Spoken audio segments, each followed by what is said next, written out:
Hello friends, welcome to IS Point. Today is August 1st and we are going to analyze the articles of the Hindu. And before going in for analysis, I request you guys to please hit the like button, subscribe my channel and also give your opinion about the video.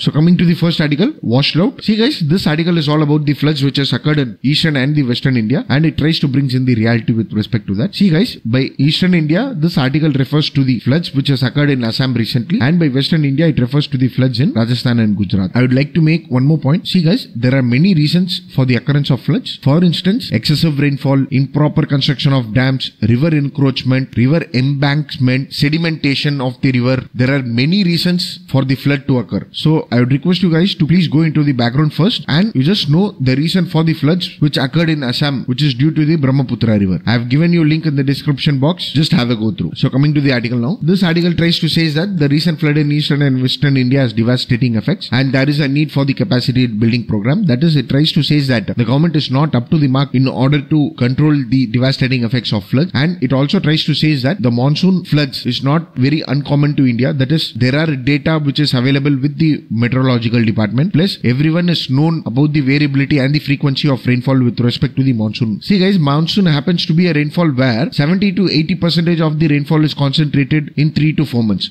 So this is the excessive amount of rainfall which the monsoon tries to brings in. It's like 80% of rainfall in 3 months. So our rainfall is not distributed throughout the year. So one needs to analyze the data with respect to the rainfall, and this article tries to say that it is not a new phenomena that we are experiencing something which is new. So this article says that even drought-prone regions have encountered floods throughout the past, but the government has not taken any steps to mitigate the effects of the floods. This article tries to say that the government is resorting for solatium, which is not required. See guys, solatium refers to rescue at the last minute. For instance, after the floods, the government is giving money to those who have died. So this is called as solatium. So this article tries to say that the government is resorting for the solatium, which is not required. Rather, housing, food, protection to women, children, etc., elders and all. These are the things which is required, which is not done by the government. And this article also tries to say that the states are not utilizing the disaster fund. See guys, what this article tries to say is the disaster fund which is allocated for the states has been asked by the center to utilize for the other claims. So the money which is objected for the disaster relief is not utilized up to the marks. And this is coming at the scenario when people are in need of a relief. And even this article tries to say that there have been many incidents of these sort of floods. Many catastrophic events have occurred. For instance, it tries to bring in the example of Chennai floods, and it tries to bring in the example of Jalore in Rajasthan. So this article tries to say that one needs to review its dams and the reservoirs. See guys, the Chennai floods in 2015 is not because of the excessive rainfall. It's not because of the retreating monsoon. It is because of the improper maintenance of dams. See, Tamil Nadu happens to be an state where there is no major origination of the river, and many rivers water flows in Tamil Nadu varies with respect to the rainfall. So Tamil Nadu has to resort for dam construction in order to save water, and it is improper maintenance of the dam, and it is breaking of the dam and letting off water from the dam has led to the flood situation in Chennai, and this is same with respect to the recent flood in Rajasthan. So this article tries to say that there is a need to review our dams and reservoirs, and even this article tries to bring in the consequences. It says the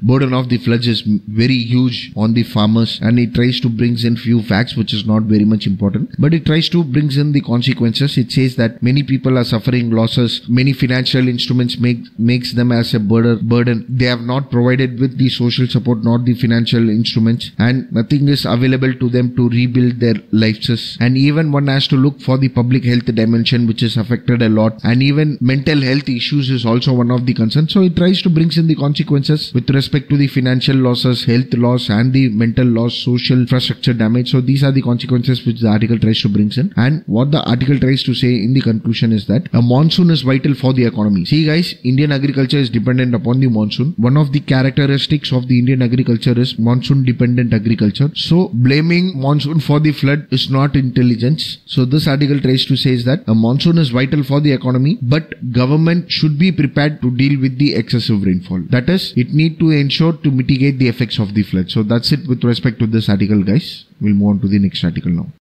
So coming to the next article, don't shoot the messenger. See guys, this article is all about the Whistleblowers Act, and this article tries to bring in the criticism with respect to this act. So before going into this article, we'll just look at the background first. So a whistleblower is a person who raises his voice against any illegal act which is done by another person. See, this is a layman way of remembering the whistleblower. He is a person who raises his voice against any illegal act which is done by another person. Fine. So these terminologies has been used in the Whistleblowers Protection Act 2014. See, the Whistleblowers Act was passed in the year 2014. So this act enables any person can be whistleblower to report an act of corruption. He may report an act of corruption, and he may also report the misuse of power, or he may also report the misuse of discretionary power, and he can also report any criminal offense which is done by a public servant. Fine. So this act defines the word public servant. That is, the public servant who are coming under the ambit of the Whistleblowers Acts are ministers, member of parliament, lower judiciary members, regulatory authorities,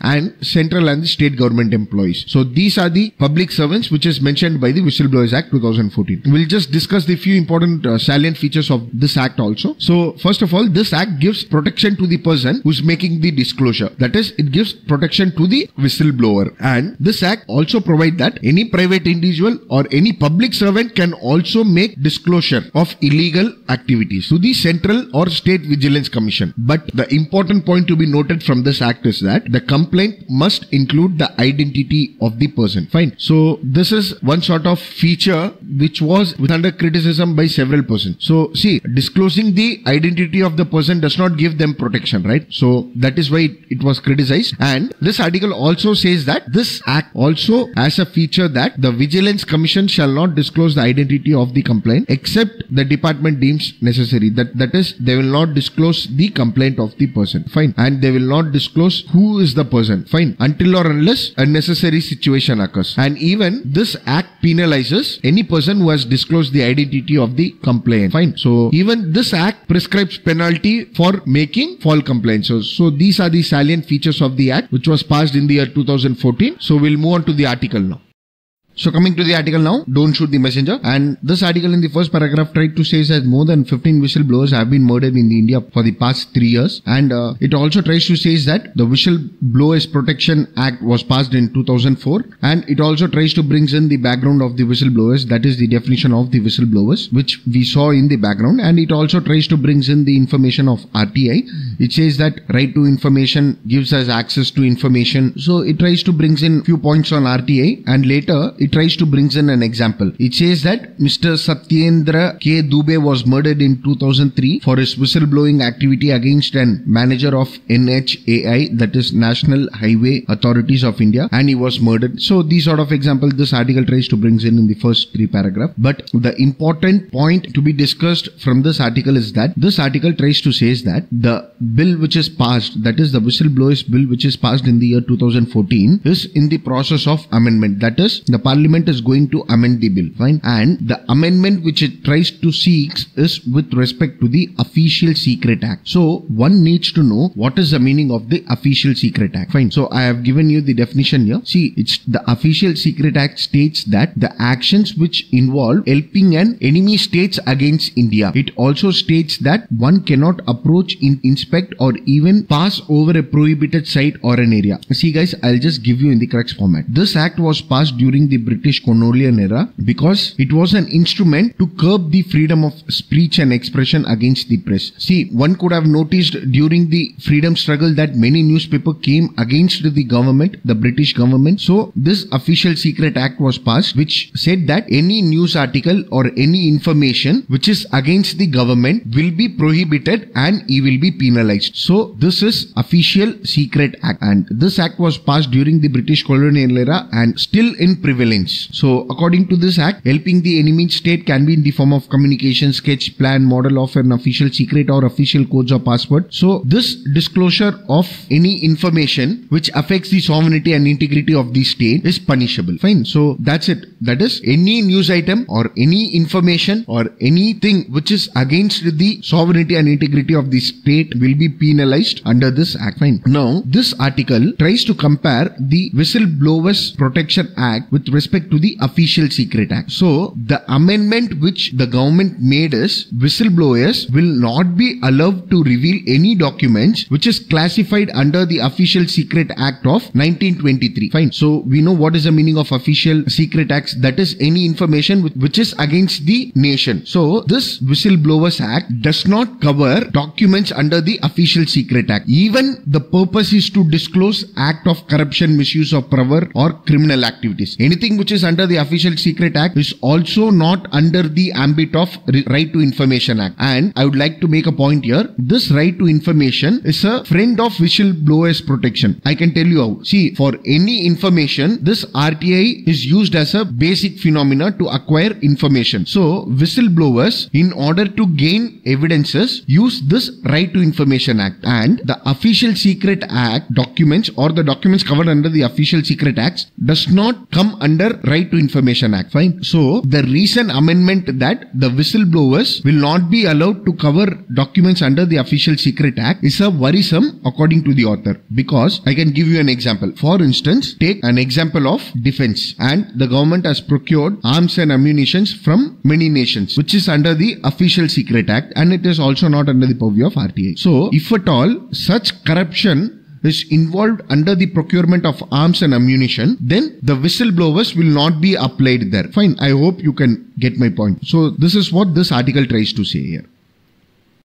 And this article also tries to say that the recent proposed amendment with respect to the whistleblowers protection law will not encourage people to report wrongdoing, because it tries to bring in a fact that the offences under the Official Secret Acts are punishable by imprisonment up to 14 years. So these sort of threat would not encourage people. Plus, this article tries to say that if whistleblowers are prosecuted for disclosing their informations, then the very purpose of the law would be defeated, because they are not granted immunity from the Official Secret Acts. And even this article also tries to say that the logic that the Whistleblowers Act should be in line with the RTI, that is, it should be outside the purview of Official Secret Act, is that any information with respect to the sovereignty, integrity and security or economic interest of the state should not be inquired upon. But this article tries to say that certain categories of information cannot form part of this Official Secret Act. So there is a need to amend this Official Secret Act. For instance, it tries to bring in an example that any commercial confidence or trade secret, anything which is related to defense or anything which is related to the corruption or judiciary. So these are certain exemptions which can be bought outside the purview of Official Secret Act. So there is no need to maintain a secrecy. So the Official Secret Act in itself does not maintain the integrity and the security of the nation. So this is what this article tries to say. And this article also tries to say that the amendment ignored two facts. That is with respect to the RTI and the other one with respect to the whistleblowers protection. See guys, RTI means seeking information. Whistleblowers means disclosing information to the authorities, that is to the Vigilant Commission, in order to inquire into the allegations. So bringing in Official Secret Act and making it outside the purview of these two is inappropriate according to the author. And this article also tries to bring in an example. It says that any corruption which is related to the nuclear facilities or any sensitive army post might not be inquired because they are covered under Official Secret Act and they are maintained secrecy. So how could one expose these wrongdoings? So this is the question which the article tries to put in. And as a conclusion, what this article tries to say is there is no justification for not operationalizing this WBP Act, that is Whistleblowers Protection Act, but it is the moral obligation of the state to impose these rules, and it is the moral obligation of the state to prosecute who are indulging in the corruption activities, and it is the moral obligation of the state to expose wrongdoings and give a chance to the public to expose this wrongdoing. So that's it with respect to this article guys, and that's it for today. And guys, I would like to make one more point. Yesterday, that is on 31st of July, I did not upload a video on Hindu editorial because there was no important article with respect to the UPSC examination, so I did not make any videos. And if you guys feel I have left any important topic with respect to this examination, then please mention it below in the comment box. I'll try to cover the topic. So that's it for today guys. Thank you for watching.